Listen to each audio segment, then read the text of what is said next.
6:11 पर शूटर 3 गोलियां फायर करता है। एक गोली डोनाल्ड ट्रंप को लगती है और बाकी 2 गोलियां मिस हो जाती हैं। डोनाल्ड ट्रंप नीचे झुक जाते हैं तो शूटर 5 गोलियां और फायर करता है। ये 5 गोलियां ट्रंप को तो नहीं लगती, लेकिन इर्द गिर्द क्राउड था। और आप सही सोच रहे हो, ये गोलियां ट्रंप के अलावा 3 और लोगों को लगती हैं। शूटर सिर्फ 20 साल का लड़का था और उसकी आखिरी वीडियो ये है। Thomas Matthew Crooks. I hate Republicans. I hate Trump.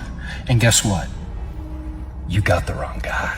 उस दिन असल में हुआ ये था, ये मैप का एरिया है जिधर ट्रंप पे गोलियां चली थी। इस जगह ट्रंप का स्टेज लगा हुआ था और क्राउड था। इस छत पे शूटर बैठा हुआ था और ट्रंप के सीक्रेट सर्विस स्नाइपर यहाँ बैठे हुए थे। 2 स्नाइपर्स इस छत पे बैठे थे और 2 इस छत पे बैठे थे। अगर इसी को 3D व्यू में देखें तो ये ट्रंप का स्टेज है, यहाँ पर ये शूटर लेटा हुआ है और यहाँ पर इन 2 छतों पे सीक्रेट सर्विस के स्नाइपर्स हैं। ये दिन था 13 जुलाई 2024 और लोकेशन थी बटलर, पेंसिल्वेनिया। ट्रंप ने अपने सपोर्टर्स के सामने 6 बजे स्पीच देनी थी। ये जो शूटर था, ये डोनाल्ड ट्रंप के आने से 2.5 घंटे पहले ही लोकेशन पर पहुंच जाता है। ये अपनी वैन को इस रोड पर पार्क करता है और वहीं से बैठकर एक ड्रोन उड़ाता है पूरे एरिया की सिक्योरिटी को देखने के लिए। इस चौक में सिक्योरिटी ने चेकिंग के लिए अपनी चौकी लगाई हुई थी, तो सिक्योरिटी से बचने के लिए वो अपनी वैन को वहीं खड़ा रखता है और पैदल इस रास्ते से होता हुआ अपनी लोकेशन पे पहुंच जाता है। इसकी हरकतें बड़ी सस्पिशियस थी, तो खिड़की में मौजूद एक बंदा इसकी तस्वीर भी बना लेता है। 5:30 बजे डोनाल्ड ट्रंप इस लोकेशन पर पहुंच जाते हैं स्पीच देने के लिए। हजारों लोगों का हजूम इनको सुनने के लिए खड़ा होता है और स्टेज के चारों तरफ ही लोग होते हैं। इस बिल्डिंग के पास इस जगह यहाँ पर एक सीढ़ी पड़ी होती है। शूटर सीढ़ी के जरिए इस बिल्डिंग पर चढ़ता है और वहाँ पर बैठ जाता है। लोग उसको चढ़ते हुए नोटिस भी करते हैं और उसकी पिक्चर्स और वीडियोस भी लेते हैं। 6 बजे डोनाल्ड ट्रंप स्टेज पे चढ़ते हैं स्पीच देने के लिए। इनकी सिक्योरिटी की बात करें तो स्टेज के चारों तरफ सिक्योरिटी एजेंट्स थे और इनके पीछे वही 4 सीक्रेट सर्विस के स्नाइपर्स थे। ये वाले जो 2 स्नाइपर्स थे, इनके व्यू के सामने दरख्त था। इनका व्यू क्लियर नहीं था और शूटर दरख्त के पीछे छुपा हुआ था। 6:05 पर ट्रंप अपनी स्पीच शुरू करते हैं। शूटर वो देखो वहाँ पर बैठकर एम ले रहा था।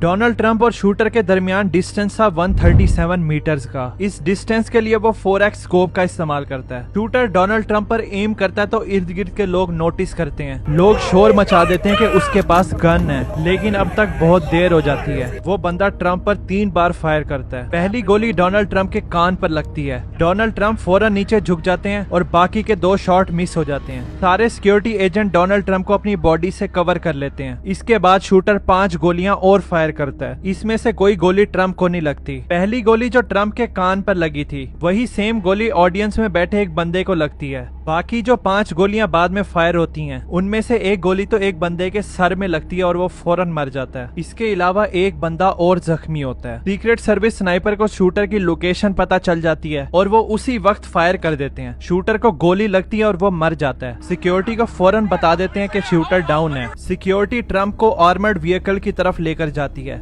जाने से पहले ट्रंप अपना हाथ हवा में उठाते हैं और 3 बार बोलते हैं फाइट, फाइट और फाइट। सिक्योरिटी टीम ट्रंप को वहां से उठाकर करीब के हॉस्पिटल ले जाती है। ये जो शूटर लड़का था, इसका कोई भी क्रिमिनल रिकॉर्ड नहीं था। इसने ऐसा क्यों किया था, अभी इन्वेस्टिगेशन चल रही है। तकरीबन सारी पॉलिटिकल पर्सनैलिटीज इस अटैक को कंडेम करती हैं और ये पावरफुल पिक्चर ट्रंप की रैली का एक सिंबल बन जाती है। इसके साथ ही 1961 में ये प्लेन अमेरिका के ऊपर था, जिसमें 2 6.4 मैग्नीट्यूड के हाइड्रोजन बम थे, जिसमें हर बम हिरोशिमा और नागासाकी पे गिरने वाले एटॉमिक बम से 200 गुना ज्यादा पावरफुल था। ये प्लेन हवा में ही टूट गया था और हिस्ट्री के सबसे पावरफुल बॉम्ब मीटेरॉइड की स्पीड के साथ नीचे आ रहे थे। उस रात अमेरिका के साथ क्या हुआ, ये वीडियो बनाई है। आपको हाईली रिकमेंड करूंगा कि आप जरूर देखना। मिलते हैं फिर 1960s में। Thanks for watching.